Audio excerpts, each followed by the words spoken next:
Hello and welcome back to our study of Peninei Halacha, the teachings of Rabbi Eliezer Melamed Shlita. Hope everyone is doing well midweek. Please continue davening for Chaylei Tzva Hagana Yisrael, for Shalom L'chol Petzuei Yisrael, and a safe return of our hostages.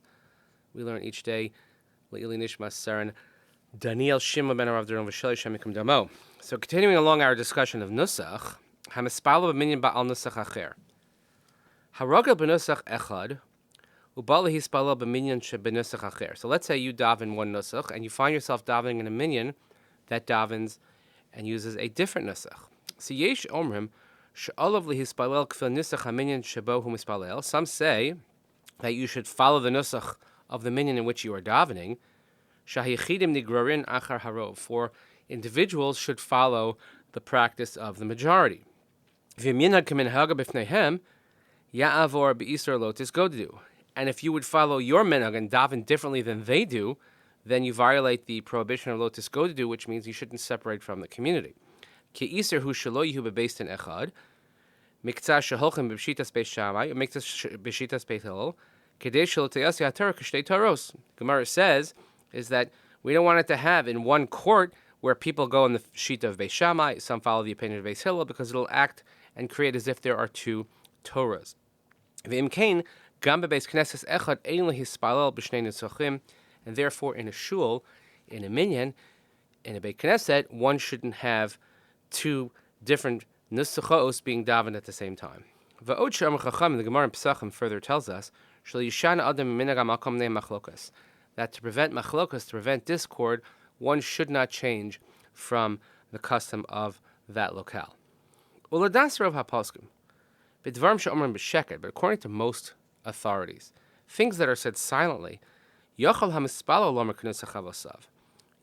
daven according to your own nusach. If it's quiet, it's not going to be offensive. Since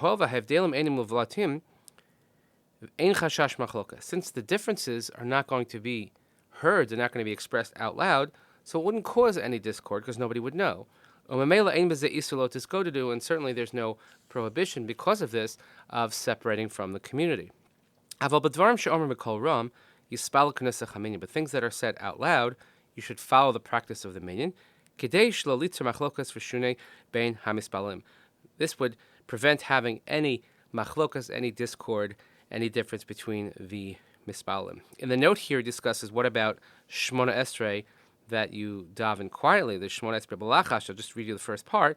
But Tefillah Balachash Yispalal Kimin Hago, your silent Shmona Esrei, you should follow your custom. Ubekedusha Shenemers Bekol Yispalal Kimin HaChazan. However, when you respond to Kedusha, you should follow the Chazan. So, for instance, if you daven Ashkenaz, and then you find yourself in a Nusach Sfard minyan, as I mentioned, my experience back in summer camp. So you're silent Shemona Esrei. You daven the regular Shemona Esrei that you daven, but when they answer Kedusha, you say, Naktishach v'naritzach, Hanom tzitzoch, etc., etc. You should follow that practice. And that's what he concludes, a very, very long note here, and some interesting points, which is worth looking at if you have the opportunity and the time. But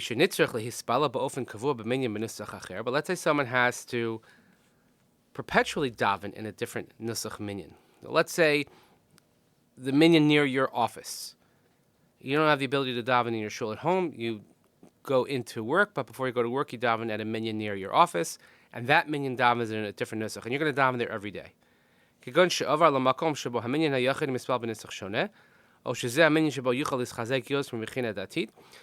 Either it's closer to you, that's where you have to go, or perhaps that's where they have a stronger religious presence, and you know that they're going to have a solid minyan, whatever it might be. So you could choose, if as long as you're davening with them, you should daven their nusach, or whether you should follow your nusach, but rather only in the parts that are out loud you should say like them. So in other words, you could have the choice. You could say, well, somebody would ask you, do you daven nusach Ashkenaz and nusach Sfard? We'll say, well, it depends. On the weekends, I daven Nusach Ashkenaz in my own shul. When I'm not in my own shul, I daven Nusach Sfard. You could say it like that. You could say, I always daven Nusach Ashkenaz, but I happen to daven in a Nusach Sfard minyan during the week, and I answer in Nusach Sfard. And the question that comes up, obviously, then is Chazan she'over lefnei hateva b'beis haknesses shebenusach acher And if they are chosen to lead davening as the chazan, as a shliach tzibur, it's unquestionable, no doubt, that you have to daven in their nusach. You can't switch. So if you are an Ashkenaz davener and you go to Nusach Sfard minyan, you have to daven Nusach Sfard, which may be a reason to decline davening for the Amud. You certainly can't change. You can't do something else. You could always tell, by the way, that people who regularly daven Nusach Sfard, when they daven in a Nusach Ashkenaz minyan, just because of rote and because of habit, they end up throwing in a couple of words. Usually it's onim be'emra ve'omrim be'yira, which we say in the brachas of Kriya Shema, just because of habit, those words come out. I mean, it's not the end of the world, but you could always tell, kind of, it's a big tell, it's a big giveaway of where they normally daven. I should also mention that there's one peculiar thing that takes place in Eretz Yisrael. This is something that we Americans cannot wrap our heads around, and I've seen this a number of times, where, let's say, I'm in a minyan in Israel, and they ask me to go to the Amud. And I say, well, I don't know your nusach. They say, whatever nusach you daven, that's okay. In other words, there are shuls that don't have a set nusach. So mincha could be Ashkenaz, Marav could be Sfard, because they follow that whoever is davening, whoever's leading the tefillah, that's the nusach they will daven. And this is more commonplace than you think.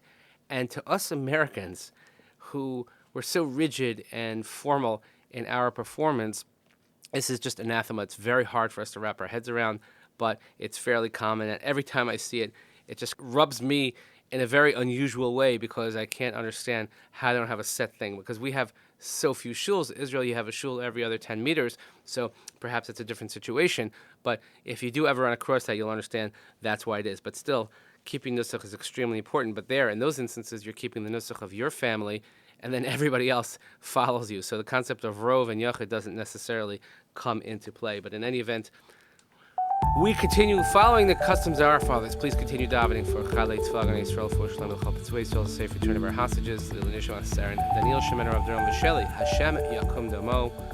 Thank you so much for listening and joining us. We'll see you here next time. Have a great day.